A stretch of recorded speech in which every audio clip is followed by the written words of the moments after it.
Okay guys, so very very very very good evening. जल्दी से फटाफट से मुझे बता दीजिए, ऑडियो वीडियो चेक दे दीजिए भाई। Am I audible, am I visible to all of you?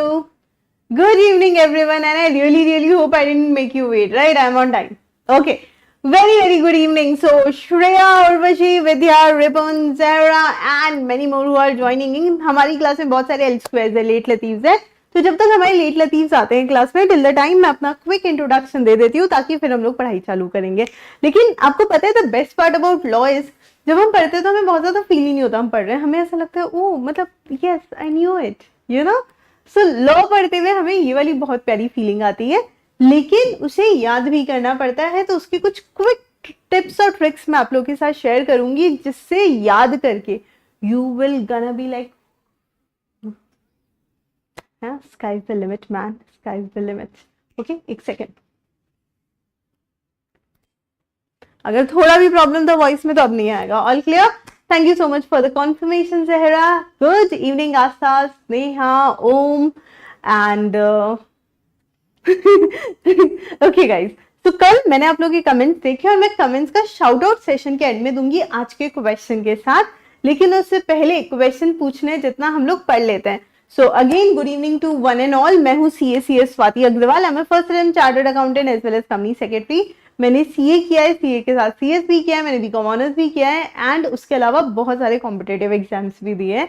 हर समय सीए करते वक्त मेरे मन में ये बहुत ज्यादा डर रहता था कि व्हाट इफ, है ना, आगे की बात ना कहूं तो तुम ज्यादा अच्छे से समझ आओगे, लाइक व्हाट इफ।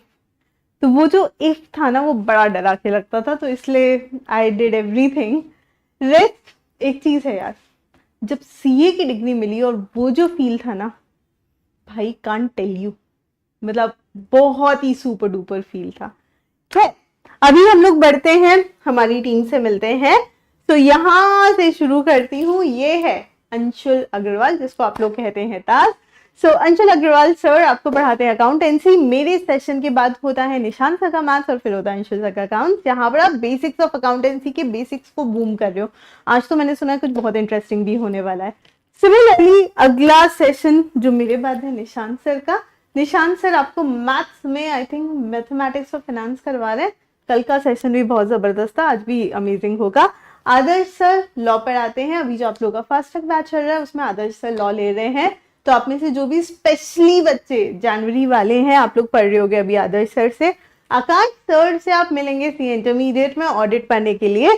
और यहाँ पर है जतिन डेमला सर, जिनसे आप फिलहाल इकोनॉमिक्स पढ़ रहे हैं। सर मैथ्स भी पढ़ाते हैं और इंटरमीडिएट में आप एफएम भी पढ़ेंगे। And we have Darshan sir, जिनसे आप इंटर में एफएम फाउंडेशन में अकाउंट्स पढ़ते हैं। तो यहाँ पर आपको एक कंप्लीट पूरा, मतलब कहते हैं ना, सारे टीचर्स का एक जबरदस्त कॉम्बो मिल रहा है, जहां पर आप ये सारी चीजें कवर कर सकते हो।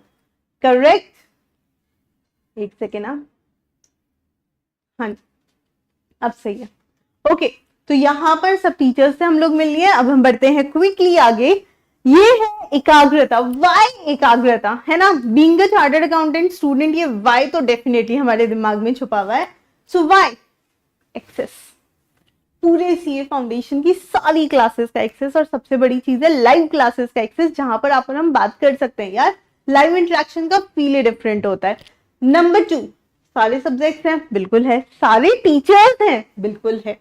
Then PYQs discussion, MTP RTP का discussion, unlimited work time, self evaluated test, teachers के साथ और एक्सपर्ट्स के साथ कुछ काउंसलिंग सेशंस आप लोगों को मिलेंगे। इस सब के अलावा पूरा कंप्लीट सिलेबस कवरेज होगा। क्लासेस इंग्लिश में होगी, हिंदी और इंग्लिश। ओके, एंड आपको लाइव इंटरेक्टिव डाउट सेशन का भी एक्सेस मिलेगा, जहां पर आप कॉल पे हम लोगों से बात कर सकते हो। बड़ा मजा आता है उसमें। ओके जी बिल्कुल, आप लोग जनवरी वाले भी ये सेशंस देख सकते हैं, लेकिन जनवरी के लिए हम लोग कुछ वन शॉट रिविजन्स, मैराथन्स वगैरह प्लान करेंगे। कंप्लीट सिलेबस जनवरी तक रेगुलरली होने में थोड़ा सा मुश्किल आएगी। ओके, चलिए यहां पर देखते हैं। सो महापैक क्यों, एकाग्रता चूज तो कर लिया, पर महापैक क्यों चूज करना है? क्योंकि आपको एकाग्रता का सीए फाउंडेशन 2.2 बैच भी मिलेगा वहां पर, which is like I am seeing fast track batch, जो जनवरी के लिए स्पेसिफिकली बना हुआ है। सीए फाउंडेशन के लाइव बैचेस मिलते हैं, यहाँ तक कि पुरानी वीडियोस का भी एक्सेस मिलता है। डाउनलोडेबल नोट्स है, डेली प्रैक्टिस क्वेश्चन है, सेल्फ इवैल्यूएटेड टेस्ट है और अनलिमिटेड वॉच टाइम तो है ही. So it's like a complete combo of each and everything man. जो जो चाहिए सब कुछ मिलेगा. And this is the difference between Mahapack and Mahapack pro. The major difference comes is books, number 1. Number 2, mentorship session, जो 101 मेंटोरशिप होती है वो महापैक प्रो में है. And number 3, dedicated community and support. Okay, वो आपका महापैक प्रो के अंदर है. महापैक के अंदर आपको जनरल सपोर्ट तो सबको है ही. कल हम लोगों ने ये देखा था कि role of a chartered accountant and role of law to be a chartered accountant. Why we study this subject. अगर ये सब्जेक्ट हम नहीं पढ़ेंगे तो क्या होगा, अगर हम पढ़ेंगे तो क्या होगा, किसी लिए पढ़े, पढ़ के क्या फायदा है, you know all these things that happen. Okay, कल वैसे मैंने आप लोगों को एक होमवर्क दिया था, मुझे कोई खास टैग्स दिखे नहीं इस सेशन के. गाइज आई नो हम में से हर इंसान आज तो इंस्टा पर है मैन. सो इंस्टा पे स्टोरीज लगाओ, उसको शेयर करो, हमें टैग करो. Okay, will gonna reshare it. समझो, हर वो बच्चा जो सीए करना चाहता है शायद वो उसका फीस दे करना पड़ पाए. ओके, लेकिन एटलीस्ट वो बच्चे को क्लासेस का एक्सेस तो मिलेगा, है ना. और हमें नहीं पता होता कि हम कभी किसी का कुछ भला कर दे तो उससे हमारा कितना भला हो सकता है. सो एक छोटी सी चीज करके सोचो किसी का कितना अच्छा हो जाएगा. ओके, आ जाइए लॉ पर. सो लॉ क्या है? Law set of rules and obligations है जो गवर्नमेंट इंपोज करती है सोसाइटी पर ताकि सोसाइटी सही तरीके से चल सके. मुझे एक चीज बताइए, आप में से कुछ लोग ड्राइव करते होंगे, कुछ लोग ड्राइव नहीं भी करते होंगे, पर एक बेसिक रूल सबको पता होगा. रोड पर हमें अगर हमारी गाड़ी चलानी है तो हमें कौन सी साइड पे चलाना है? Should we drive on left side और राइट साइड? फटाफट कमेंट करके बताओ, एकदम फास्ट कमेंट करके बताओ, है ना. नो अदर डिस्कशन, फटाफट मुझे बताइए. लेफ्ट में गाड़ी चलाते हैं, लेफ्ट साइड से चलाते हैं, राइट में चलाते हैं? बताओ कौन से रोड की साइड पे आप गाड़ी चलाते हो? मैम क्या ही फर्क पड़ता है, गाड़ी चलानी है लेफ्ट में चला लो, राइट में चला लो, कहीं से भी चला लो, उसके लिए रूल थोड़ी बनाना पड़ता है. मैम ऐसा कोई रूल नहीं है हमारे देश में. लेकिन आस्था कह रही है लेफ्ट में, तनीषा ने भी कहा लेफ्ट में. मैम हमने गाना सुना है मैं निकला गड्डी लेके, उसमें कोई साइड नहीं बोली उन्होंने. सही बात है, लेकिन हमारे देश का आरटीओ है ना, this is road traffic office rules. Basically हमें क्या कहते हैं, हमें गाड़ी लेफ्ट से चलानी होती है. मैम किसी भी साइड से चला लेंगे, क्या ही फर्क पड़ जाएगा. Pump. The rules are meant to avoid any accidents in the society. The laws are meant to safeguard citizens of the nation. कानून इसीलिए नहीं बनता है कि चीजें, है ना, यस, कानून इसीलिए बनता है ताकि चीजें स्मूथली हो सके. तो हमारी गाड़ियां लेफ्ट में चलती, देखा ये भी तो एक लॉ है. ओके मैम, कल ना मैं एक रेस्टोरेंट में गया था, वहां पर लिखा हुआ था कि your service is our pleasure. तो मैं वहां जाकर बैठ गया और मैं वहां जाके बैठा, मैंने खाना ऑर्डर किया. उन्होंने पूछा करके, अरे सर आप क्या लेंगे, 2 बार पूछा, तब मैंने बताया कि I want a coffee and a sandwich and pasta and this and that. And वो लोग लेकर आ गए, मैंने खाना खा लिया, वो लोग बिल लेकर आ गए. अरे तुमने बोला था ना माई सर्विस इज योर प्लेजर, तो तुम्हारे प्लेजर के लिए मैं पेमेंट क्यों करूं? वाई शुड आई पे? नहीं लिखा हुआ था your service, for your service you will have to. भाई तुमने बोला it's your pleasure and that is why I was there to give you pleasure, then why should I pay? I don't have to give you money, you will have to give them money. कहाँ लिखा था ma'am पैसे देने? उसने तो मुझे menu भी नहीं दिखाया, मैं तो बिना मेन्यू देके ऑर्डर किया, क्योंकि उसने मेरे से पूछा सर आप क्या लोगे, तो मतलब हम किसी के घर जाएंगे तो वो भी बिल ले आएगा, ऐसा नहीं है. There is a difference between a commercial place and a residential place या किसी का घर, डिफरेंस होता है. And when you enter a commercial place, चाहे वहां पर आपने मेन्यू ना भी देखा हो, चाहे उसने आपको प्राइजेस ना भी बताए हो, यू आर बाउंड टू पे. कौन सा कानून है? बिल्कुल है, देयर आर लॉज जहां पर ये सारी चीजें लिखी होती है. अरे दुकान पर जाओगे, कई बार एमआरपी नहीं, मतलब एमआरपी तो खैर प्रोडक्ट पे होता है, लेकिन कुछ चीजों पे प्राइस नहीं भी लिखी होती, लेकिन आप ऐसे ही लेकर नहीं निकल सकते हो, है ना. आप चोरी नहीं कर सकते हो, शॉपलिफ्टिंग नहीं कर सकते हो. आपको रुकना पड़ेगा, काउंटर पे जाना पड़ेगा, and then you will have to pay for that particular thing. समझ रहे हो? Unless and until you will pay for it, बेटा कोई मतलब नहीं है। समझ गए? So this is something which is must and this is something which is law. Understood? आगे बढ़ते हैं। What are the sources of law in India? India में लॉ के सोर्सेस क्या क्या है, कहाँ से ये कानून बनते हैं? हमने पढ़ लिया ये लेफ्ट साइड, राइट साइड, है ना। हमने बोल दिया शॉपलिफ्टिंग नहीं हो सकती, लेकिन ये कानून बनाता कौन है? Who are the people who make law?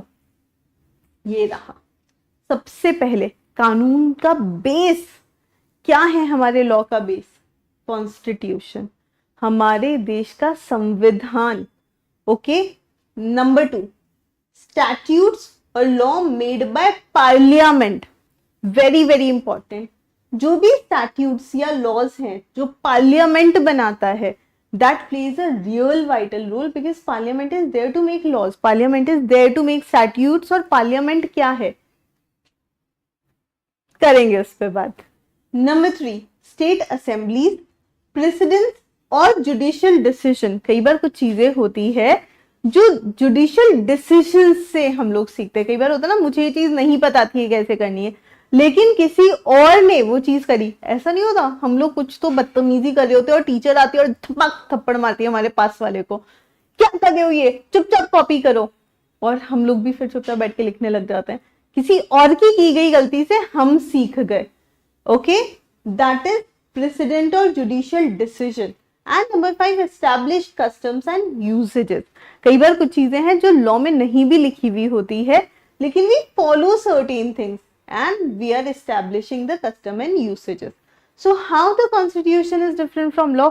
Law और कॉन्स्टिट्यूशन एक दूसरे से अलग कैसे हैं? सो ऑब्वियसली बहुत डिफरेंट है। कॉन्स्टिट्यूशन एक अथॉरिटी है जो लॉ बनाने के लिए गाइड करती है। ओके, सो कॉन्स्टिट्यूशन बेसिकली एक ऐसा रूल बुक है जहां पर हमारे राइट्स लिखे होते हैं, हमारे पावर्स लिखे हुए होते हैं, हमारी बाउंड्रीज लिखी हुई होती है कि हम क्या कर सकते हैं और क्या नहीं कर सकते हैं।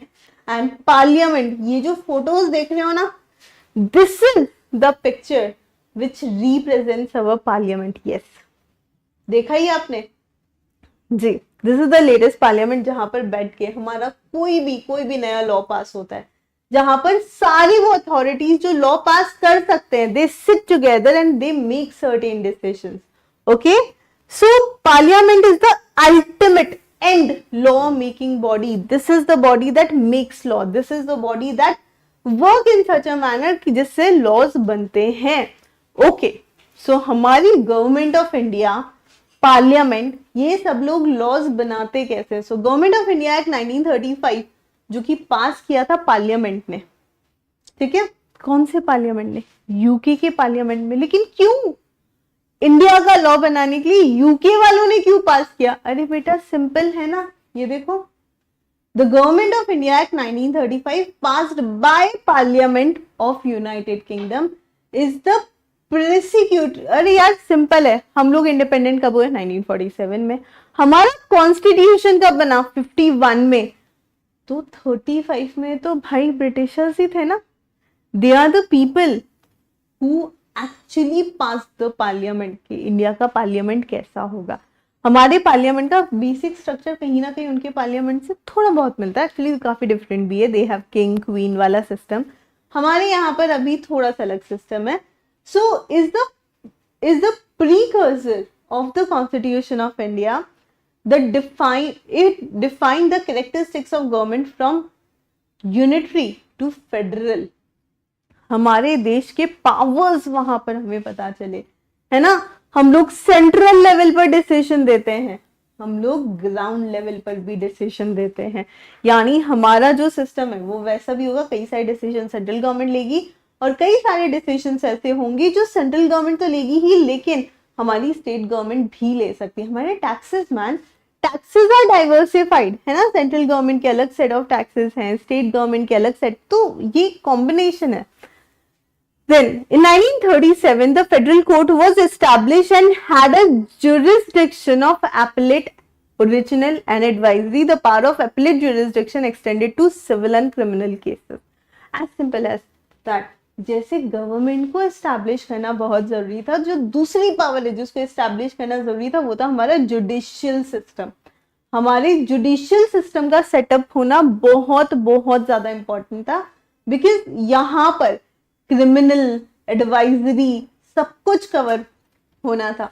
इवन जो फेडरल कोर्ट है that is operated like 12 years, जिसमें उन्होंने रफली 151 केसेस हैंडल किए थे, और इंडिया का एपेक्स कोर्ट भी यहाँ पर डिसाइड हुआ था जो था सुप्रीम कोर्ट। तो कुल मिलाकर यहाँ पर अब हम लोगों ने क्या क्या चीज पे बात कर ली कि सबसे पहले पार्लियामेंट 1935 में आया, यूके वालों ने किया सब कुछ। Then power gradually federal, state, unitary, है ना, ये सारा कुछ हमने पढ़ा कि यूनिटरी लेवल पे भी डिसीजन होते हैं, फेडरल लेवल पे भी डिसीजन होते हैं। फिर हमने देखा 1937 में फेडरल कोर्ट को भी स्टैब्लिश किया गया। फिर देखा सिविल केसेस अलग होते हैं, क्रिमिनल केसेस अलग होते हैं। एंड देन 12 साल में 151 डिसीजन हुआ, और इंडिया का जो टॉप मोस्ट कोर्ट है उसे हम लोग क्या कहते हैं, उसे हम कहते हैं supreme court of India. Okay, वो तो चलो मैम समझ में आ गया। आगे क्या, आगे की बात सुनो, आगे बहुत इंटरेस्टिंग है। सो टोटल जो लॉज है बेटा, जितनी बीमारी होती है ना उतने मेडिसिन होते हैं। मुझे बताओ, when you go to a doctor you see ना देयर आर सर्टेन प्रॉब्लम्स, और हर प्रॉब्लम के लिए अलग दवाई होती है, राइट? तो हमारे देश में भी फाइंड आउट किया गया कि क्या क्या तरह के प्रॉब्लम्स है, कैसे कैसे केसेस हैं, कैसे कैसे इश्यूज हैं, और उन इश्यूज पे क्या डिसीजन आ सकता है। तो सबसे पहला इशू क्रिमिनल लॉ से, क्रिमिनल इश्यूज जैसे कि murder, theft, rape, fraud, cheating, assault, है ना, धमकी देना, किसी से कोई चीज छीन लेना, ये सब क्रिमिनल एक्टिविटीज है। तो हमें क्रिमिनल्स को रोकने के लिए क्रिमिनल लॉ बनाने पड़ेंगे। नंबर 2 सिविल लॉ, कॉन्ट्रैक्ट तोड़ दिया, अनइंटेंशनली किसी का नुकसान कर दिया, लैंडलॉर्ड और टेनेंट का डिस्प्यूट है, घर का झगड़ा है, बेटा सिविल लॉ। ओके, घर का झगड़ा वैसे कॉमन लॉ में आ जाएगा। Then we have common law. Now what is common law? So यहाँ पर ना प्रिंसिपल सपोर्टिंग कॉमन लॉ है, that is doctrine of stare decisis. So basically to stand by which is decided. कई बार ऐसी कुछ चीजें होती है, जैसे सिंपल है, अब रोड में लेफ्ट में ही चलना है, वो सही है या नहीं है जरूरी नहीं है, पर हमने एक चीज डिसाइड कर ली है कि हम हमारे देश में लेफ्ट वाला रखेंगे। देयर आर कंट्रीज जहाँ पे राइट में चलते हैं। ओके, सो सिंपल है, कुछ चीजें हैं जो डिसाइड हो जाती है, सही और गलत से ऊपर वो चीज डिसाइडेड है। अगर वो डिसाइडेड है तो हम उसको फॉलो करेंगे कॉमन लॉ में। समझ गए?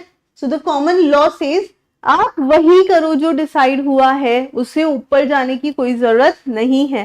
And principle of natural justice, no one should be made a जज in his own cause, and it's a rule against prejudice. आपका कोई भी काम जो आपने किया है उसके लिए आप खुद जजमेंट नहीं दे सकते हो, right? There are things which are over and above anything, जिसको हम कहते हैं नेचुरल जस्टिस, जिसको हम जस्ट नेचुरल भी कहते हैं। सो ये फंडामेंटल प्रिंसिपल है भाई, कि कोई कुछ चीजें होती है जो रिटन लॉ के ऊपर होती है। सबसे पहली चीज बेसिक लॉ बना था कि अगर किसी का खून कोई कर दे, है ना, समवन किल्स अदर पर्सन, तो भाई that is a severe punishable offence. Okay, it's a 100% punishable offence. However punishment क्या होगा? फांसी चढ़ा दी जाए, उम्र कैद दे दी जाए, डिपेंड करता है कि वो कितना क्रूवल काम किया है आपने।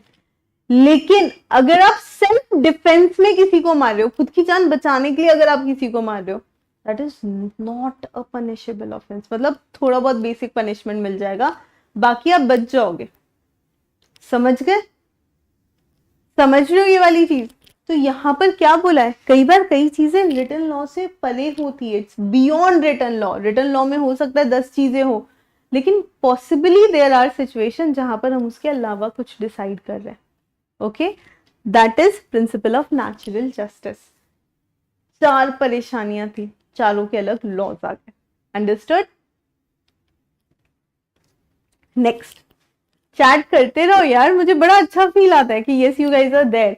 ये बताओ, पीपीटी मस्त लग रही है, क्रिएटिव है, एंगेजिंग है, मजा आ रहा है देख के?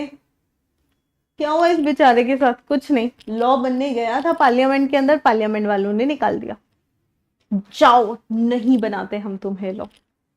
ओके, लॉ बनाने गए थे, किसी ने अपने पावर्स यूज कर दिए और उन्होंने कहा जाओ तुम्हें लॉ नहीं बनाते। ओह माय गॉड, ऐसा कैसे हो गया? आ जाओ, let us see the process. अरे अरे अरे अरे,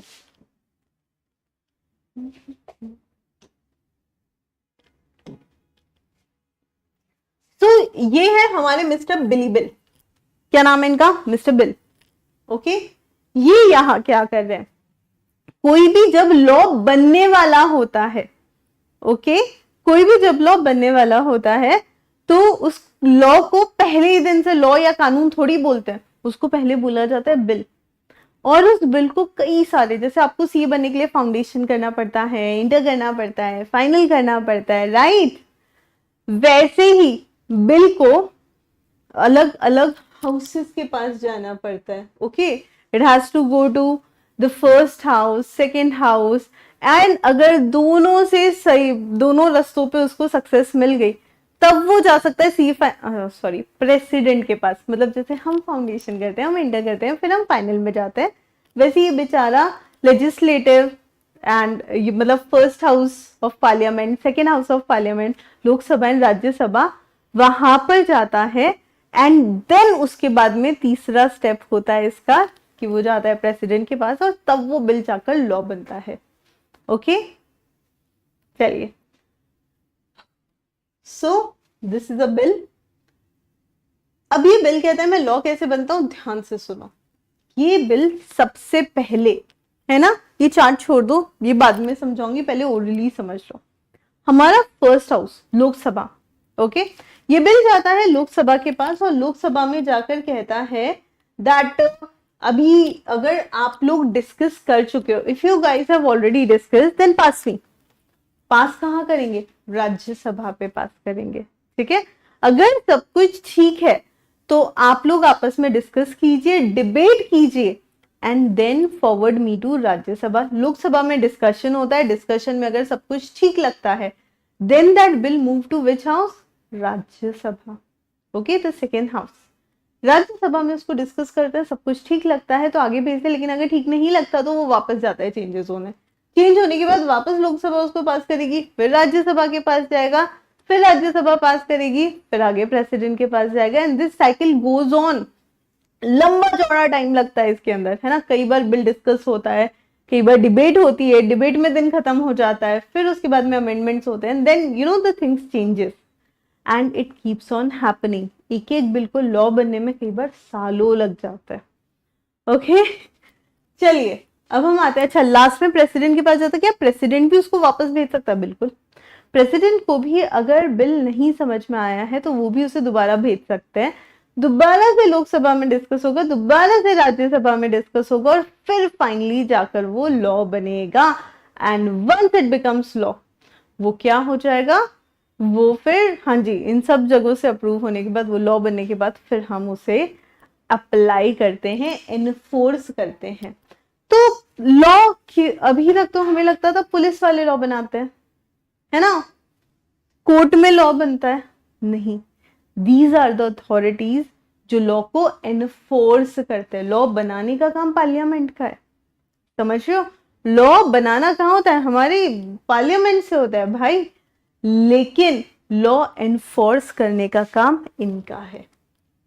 ओके, चलिए आज का क्वेश्चन पूछ लेती हूँ, आंसर जरूर देना। ये स्टैचू तो सबने देखा और सबने सुना भी है, कानून की देवी, है ना। देयर आर पीपल हु से कानून अंधा है ना, कानून का ये है, कानून के हाथ लंबे होते हैं, कई सारे डायलॉग्स है हमारी हिंदी मूवी में। आप मुझे ना इस चीज का आंसर देना। सबसे पहले यहाँ पर पट्टी क्यों बंधी हुई है, यहाँ पर तराजू क्यों है और यहाँ पर स्वॉर्ड क्यों है? ठीक है, I was about to tell you, but मुझे लगता है कल बताना चाहिए। जो इसका सही आंसर देगा, चैट में नहीं, कहां पर? कमेंट में, सेशन के बाद। तो आप सेशन के बाद कमेंट करके इसका सही जवाब दे देना, एंड देन कल मैं बताऊंगी किस किस के आंसर एकदम परफेक्ट थे, and please do not cheat, अपने नॉलेज के हिसाब से आंसर देना, इधर उधर से चेक करके किसी से पूछ के मत बताना। Okay, coming back to this thing, law enforcing authorities को तो हमने देख लिया, लेकिन लॉ एनफोर्स करने के लिए क्या करना है, कैसे करना है। तो जब भी पार्लियामेंट लॉ पास कर देती है वो ऑटोमेटिकली एनफोर्स तो हो ही जाता है सबके ऊपर। somebody should monitor कि लॉ ठीक से फॉलो हो रहा है या नहीं, और सेंट्रल गवर्नमेंट और स्टेट गवर्नमेंट का ये काम है कि वो कुछ लोगों को ये काम डेलीगेट कर दे कि देखो हमने कानून बना दिया है, जाकर तुम चेक करो कानून फॉलो हो रहा है या नहीं। So income tax act implement हुआ, एनफोर्स हुआ, कहां से हुआ, मिनिस्ट्री ऑफ फाइनेंस के थ्रू हुआ। सीबीडीटी ने उसको फिर आगे देखा कि वो प्रॉपरली एनफोर्स हो रहा है या नहीं। भैया टैक्स तो जो है ना उसको लेकर हमारी सरकार वैसे भी टची है, क्यों, वो हमारा इनकम का सोर्स है। ओके, टैक्सेशन हमारे देश के लिए इनकम का सोर्स है, so that automatically makes it really important for the government, and that is why उसको कंट्रोलिंग अथॉरिटी भी सामने आ गई, तुरंत आ गई कि भाई हम एनफोर्स करेंगे। And it is administered by officers of Indian revenue services, और मेजर मिनिस्टर्स जो हैं वो भी इसके अंदर काम करते हैं। तो सबसे पहले हम लोग इसी के बारे में बात कर लेते हैं, वित्त मंत्रालय, फाइनेंस मिनिस्ट्री। बहुत ही इंटरेस्टिंग और बहुत ज्यादा हमें जानने की जरूरत है। Guys, we are future chartered accountants, right, we are the partners in nation building. लेकिन कोई भी नेशन छोड़ के घर बिल्ड नहीं होता बिना पैसों के। बना सकते हो घर बिना पैसों के? नहीं। देश कैसे बनाएंगे? This is a department that build the finance of the country, that gives the finance to the country. अभी के finance minister कौन है, किसी को पता है? Who is the current finance minister? Anyone? Quickly.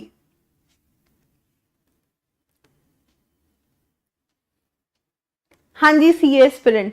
Next time से, अभी नहीं हो सकता वो possible, ठीक है, next time से definitely. आप वैसे जो मैं बोल रही हूँ वो सुन लो, वो ज्यादा इंपॉर्टेंट है। ओके, गूगल कर रहे हो या पता ही नहीं है? Yes, correct, Mrs Nirmala Sitharaman ji. Okay, एक और बहुत इंटरेस्टिंग चीज है, she was the first female finance minister of the nation as well. Okay, उससे पहले इतने सालों तक कभी कोई फीमेल फाइनेंस मिनिस्टर नहीं रही है। So that was the different thing. So ministry of finance या फिर वित्त मंत्रालय जो होता है, बेसिकली इसका काम क्या होता है? ये एक ऐसा डिपार्टमेंट है गवर्नमेंट का, ये एक ऐसी मिनिस्ट्री है गवर्नमेंट की जो कि इंडिया की इकोनॉमी को लेकर और इंडिया के ट्रेजरी को लेकर बहुत ज्यादा कंसर्न है। Okay, they are really concern about the taxation, financial legislation, financial institution, capital market, stock market, union budget, है ना, पैसा आएगा कहां से, हम इन्वेस्ट कहां करेंगे, हमें किस तरीके से देश को बिल्ड करना है, सारी की सारी चीजें, these are the people who work in it. So this is the apex controlling body. Okay, और ये कंट्रोल क्या करती है? इंडियन रेवेन्यू सर्विसेज को, ऑडिट एंड अकाउंट सर्विसेज को, इकोनॉमिक सर्विसेज को और सिविल अकाउंट सर्विसेज को। ऑल्सो एपेक्स कंट्रोलिंग अथॉरिटी है one of the central commerce services को लेकर भी। So Indian cost and management account service भी इन्हीं के अंडर आती है। सो basically this is the department which deals with everything which is about finance, which is about money, whether it is revenue, audit, economy और even cost, they are liable for that. Okay, next, Department of Ministry of Finance. Now what does they do actually? Department of Ministry of Finance क्या करता है? So उनके under क्या क्या है? Department of Economic Affairs है, then Department of Expenditure, Department of Revenue, पैसा आता है पैसा जाता है तो Expenditure Department भी होगा। Then Department of Financial Services, the department that provide finance related services. Then Department of Investment and Public Asset Management Services and Department of Public Enterprises. So कुल मिलाकर इतने सारे डिपार्टमेंट आते हैं हमारे वित्त मंत्रालय के अंदर, बहुत काम होता है जेन्युइनली। ओके, तो वो हमारे लिए गुड टू नो था। अब वो एक एक चीज क्या क्या करते हैं किस किस के अंदर, उतना डिटेल में नहीं पढ़ना है फिलहाल हमें। Okay, so if you want me I can tell you कि भाई सबके अंदर क्या होता है, बट उतना आप लोग के सिलेबस में ही नहीं है, तो you don't need to know that frankly. Next, हाँ किसी को जानना है मुझे बता देना, मैं बता दूंगी अलग से। मिनिस्ट्री ऑफ कॉर्पोरेट अफेयर्स, ओ भाई ये तुम्हारे लिए बहुत इंपॉर्टेंट है। क्यों? लॉ में तुम पढ़ते हो कंपनीज लॉ सीए फाउंडेशन में, accountings of share and debenture पढ़ते हो तुम अकाउंट्स में। ओके, फिर आप आ जाते हो सी इंटरमीडिएट में, जहां पर आप 60 मार्क्स का लॉ पढ़ते हो, कंपनी लॉ। एक्चुअली अब तो ज्यादा हो गया, पहले 60 का था, तो अभी तो मेजरली कंपनी लॉ पढ़ोगे, एंड देन आप अकाउंट्स में पढ़ोगे कंपनी अकाउंटिंग। इतना ही नहीं, टैक्स में पढ़ोगे कंपनीज का टैक्सेशन भी, ऑडिट में पढ़ोगे कारो, कंपनीज के रेगुलेटरी अथॉरिटीज और कॉर्पोरेट्स किस तरह से कैसे ऑडिट करवाती है, ऑडिट कराना क्यों कंपल्सरी, पूरा ऑडिट ही बेसिकली। तो कंपनी के बारे में इतना पढ़ोगे, लेकिन कंपनी को गवर्न क्या करता है? कंपनी को गवर्न करता है ministry of corporate affairs. Ministry of corporate affairs basically क्या करता है? तो ये एक ऐसा इंडियन गवर्नमेंट मिनिस्ट्री है जो प्राइमरीली कंसर्न है किस चीज से? कंपनीज एक्ट से, एलएलपी एक्ट से, बैंक्रप्सी एक्ट और insolvency and bankruptcy code basically है। देन एलएलपी एक्ट है, कंपनीज एक्ट 1956 और कंपनीज एक्ट 2013, ये सब कुछ मॉनिटर करता है मिनिस्ट्री ऑफ कॉर्पोरेट अफेयर्स। ये किस चीज के लिए रिस्पॉन्सिबल है? सो इंडस्ट्रियल और सर्विस सेक्टर से रिलेटेड जो भी काफी सारी चीजें होती है, ये वाली मिनिस्ट्री चेक करती है। इतना ही नहीं, ये जो मिनिस्ट्री है ये सिविल सर्वेंट्स रन करते हैं इसको, एंड जो भी ऑफिसर्स इलेक्ट होते हैं वो सब होते हैं जिन्होंने यूपीएससी क्लियर किया है। सो अगर किसी को मिनिस्ट्री ऑफ कॉर्पोरेट अफेयर्स में जाना है, एमसीए में जाना है, what you need to be a UPSC, है ना? यूपीएससी एस्पिरेंट नहीं बेटा, क्लियर करे हुए। नेक्स्ट, हाईएस्ट पोस्ट क्या है? हाईएस्ट पोस्ट है यहाँ पर director general of corporate affairs, DGCA जिनको बोलते हैं। So director general of corporate affairs, ये एपेक्स बॉडी है, this is the highest authority in this particular sector. Okay, next, गृह मंत्रालय या मिनिस्ट्री ऑफ होम अफेयर्स। कौन है अभी हमारे होम मिनिस्टर? पता है किसी को? आई थिंक ये तो सबको पता होगा, मतलब किसी को अगर ये नहीं पता होगा ना कि मोटा नहीं, आप बताओगे कौन है वो? हाँ जी, किसी को अगर नहीं पता कि वो होम मिनिस्टर है, तो भी आप उनको नाम से डेफिनेटली जानते हो। तो फटाफट बताइए, who is the home minister right now? Anyone? हाँ, मैं वेट कर सकती हूँ जब तक तुम लोग टाइप करोगे।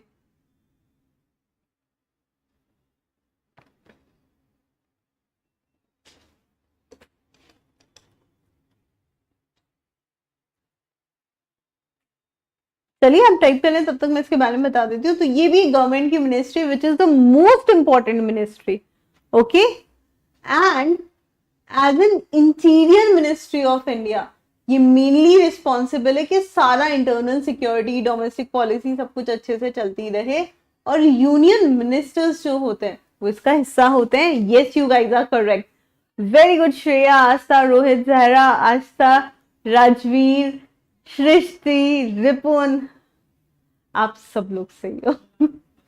ठीक है, हल्क बेटा।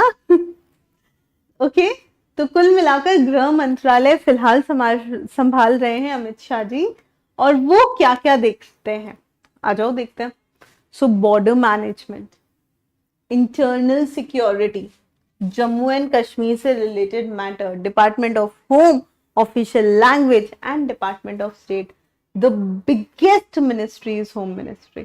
ओके, सो अब नॉर्मली देखना, अभी की गवर्नमेंट तो खैर आप देख ही रहे हो, उससे पहले की भी गवर्नमेंट देख सकते हो और इसके बाद की गवर्नमेंट भी देख सकते हो, जहां पर आपको दिखेगा कि जो होम मिनिस्टर है वो हमेशा क्लोजेस्ट पर्सन होते हैं प्राइम मिनिस्टर के, right? And why is it so? Because see it is such a big thing, right? चलो,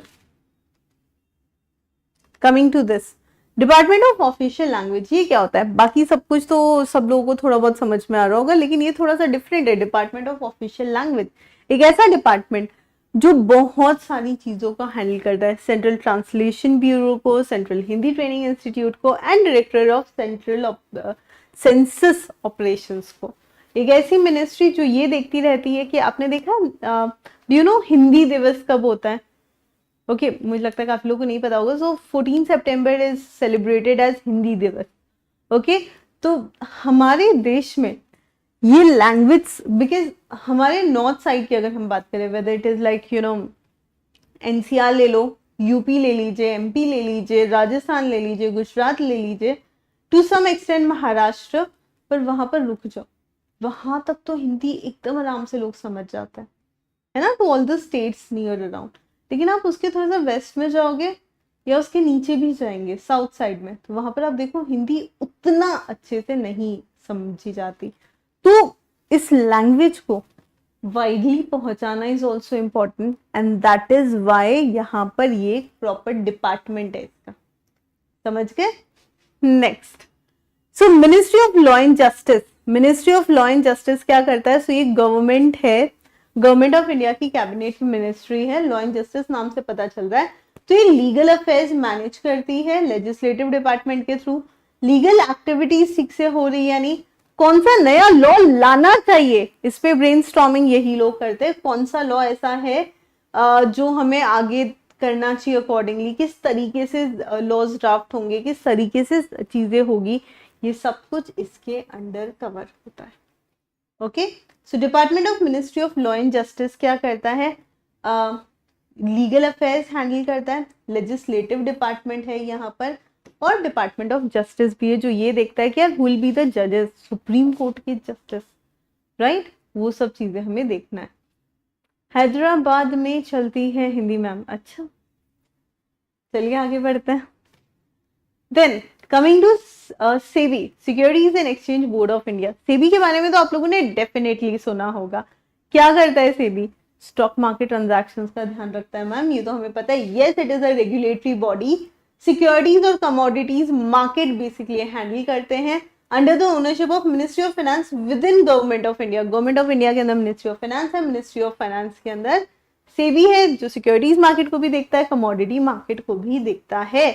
12 अप्रैल 1988 को ये एस्टैब्लिश हुआ था। ये एक एग्जीक्यूटिव बॉडी है, इसके पास बहुत सारे स्टैट्यूटरी पावर्स दिए गए थे 1992 में।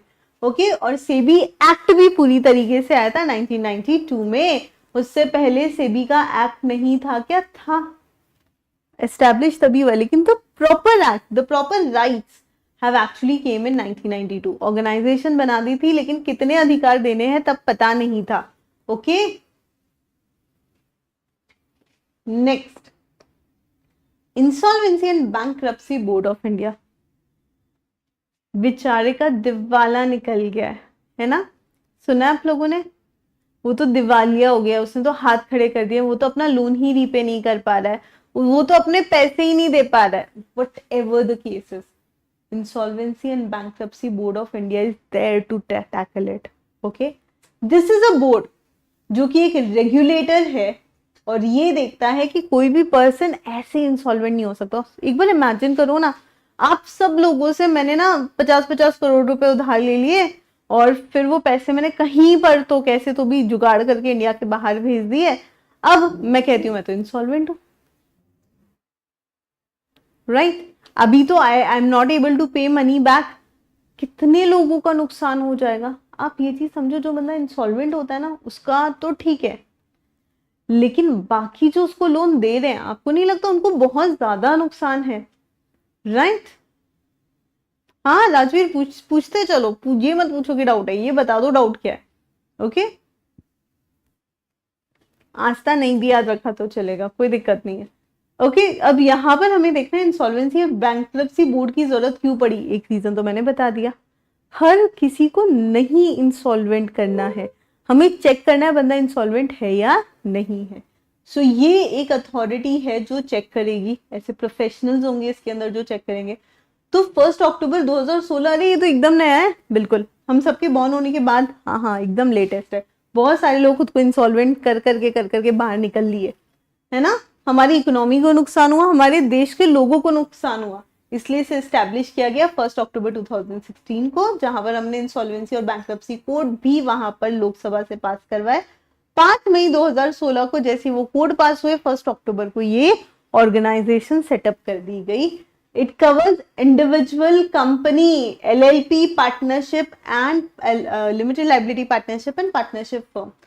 The new code will speed up the resolution of the process. तो ये जो पूरी प्रोसेस है ना उसको इजीली रिजॉल्व कर देते हैं कि भैया कोई इंसॉल्वेंट है या नहीं है, क्या है क्या नहीं है.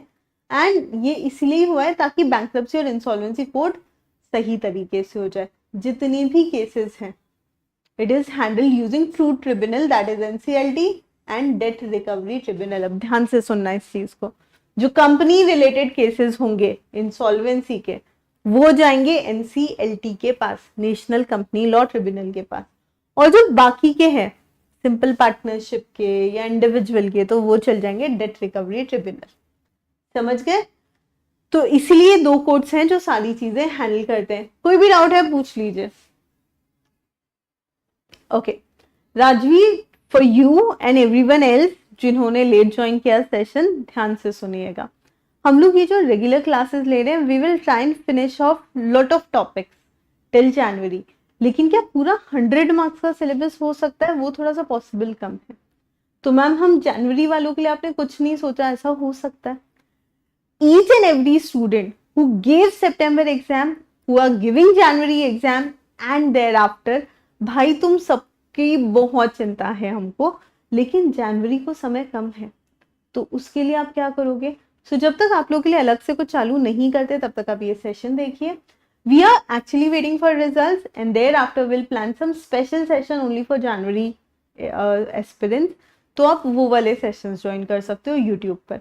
इफ यू फील लाइक कि मैम बहुत डिले हो गया और मुझे तो डेडिकेटेड पढ़ाई चाहिए, एकदम क्लासरूम वाला एनवायरनमेंट चाहिए, guys you can join the foundation 2.0 batch, है ना, जिसके महापैक के बारे में मैंने सेशन की स्टार्टिंग में बात करी थी. वो जनवरी एस्पिरेंट्स को ध्यान में रखते हुए ही है.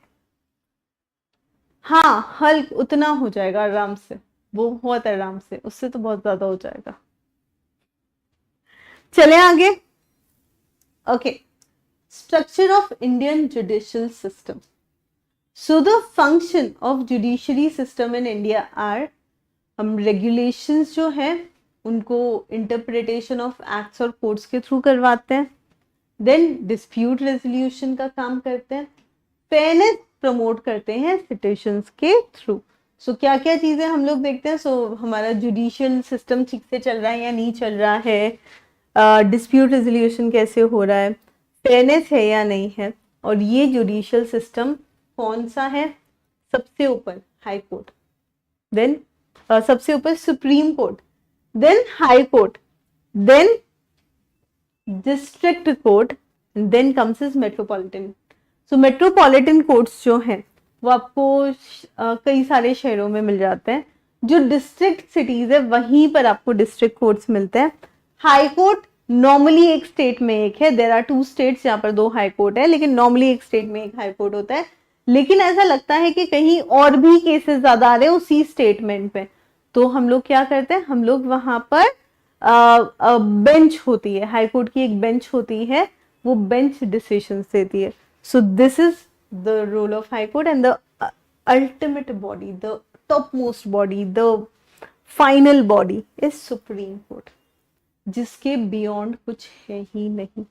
कोई भी डिसीजन फाइनल होता है सुप्रीम कोर्ट में जाके. सिर्फ एक डिसीजन है that can be reverse by president, which is like अगर किसी को फांसी की सजा दी गई है तो. Rest everything is done here. Okay so right from doing dispute resolution to seeking justice in courts के पास जाया जाता है. ओके हल कहता है बस मैम मैं बाकी कवर कर लूंगा. देखो 5 मार्क्स का regulatory framework is almost covered. और आज के सेशन में मुझे शाउट आउट देने हैं जो मैं तो नहीं भूल सकती, आप भी मत भूलिए. पहले हम लोग शाउट आउट पे बात करेंगे और फिर कल से हम लोग क्या कर रहे हैं उसके बारे में बात करेंगे. तो हियर वी आर, मैंने खोलकर रखा है.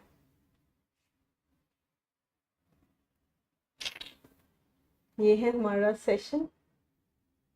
ओके और ये है हमारे कमेंट्स. आ जाइए देखते हैं क्या क्या है. सबसे पहले महापैक. तो जनवरी वालों ये एक ऑप्शन है.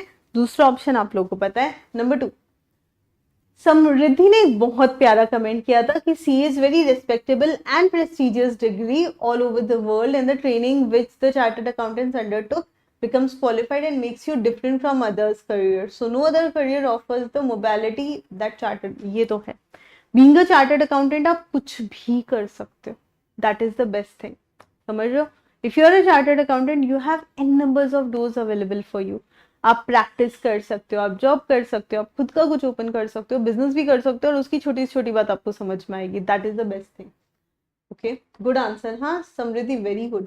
उर्वशी कहती है ma'am CA are indeed the backbone of Indian economy and even the richest person needs a chartered accountant for their empire for various work besides our sign. Yes, obviously. खुद प्राइम मिनिस्टर ने, और किसी अरे prime minister ने नहीं, current prime minister ने क्या बोला है, मोदी जी ने बोला था कि चार्टर्ड अकाउंटेंट का साइन प्रधानमंत्री प्राइम मिनिस्टर के साइन से भी ज्यादा पावरफुल है. ऑडिट रिपोर्ट जब तक हम साइन नहीं करते हैं तब तक वो वेरीफाइड नहीं मानी जाती. किसी और से साइन करा लो, कुछ नहीं होगा. Next, I want to pursue chartered accountancy because it is highly respectable and valuable course and it demonstrates how capable you are handling challenges. I live in a place where people consider commerce as easy stream. Trust me, same. In fact, I have faced discrimination in my school based on the choice of stream. Here people believe that only you are in science stream, then only you are successful in life, otherwise there is no potential to success. I also want to change perspective of people towards the commerce stream. Very big thought and you know goosebumps आ रहे हैं आपकी बात सुन के. पक्का बेटा आप करोगे, है ना? तो आप ये भी लोगों को प्रूव करोगे कि कॉमर्स स्ट्रीम क्या होता है और आप ये भी बताओगे कि सीए बन के लाइफ कैसे बदलती है और वो लोग आपको देख के डेफिनेटली बहुत सारे धुएं उठेंगे. ओके, नेक्स्ट, मुझे ट्रैवलिंग पसंद है इसलिए सीए बनना है, बहुत सारा मनी कलेक्ट करके ट्रैवलिंग करूंगी.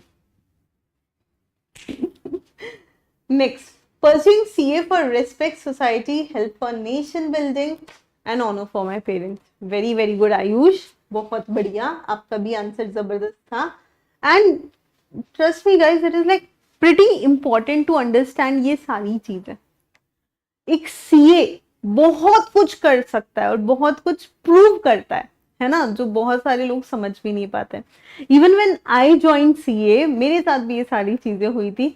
काफी लोगों ने बोला था कि यू नो यार कॉमर्स में जा रही है, क्या कर रही है, 10th में इतने अच्छे मार्क्स आकर भी क्या ही होगा फ्यूचर में. And there was just one person who had this vision कि नहीं तुझे सीए बनना है. That was my dad, right? And everyone else was like उसको देख उसने साइंस लिया है.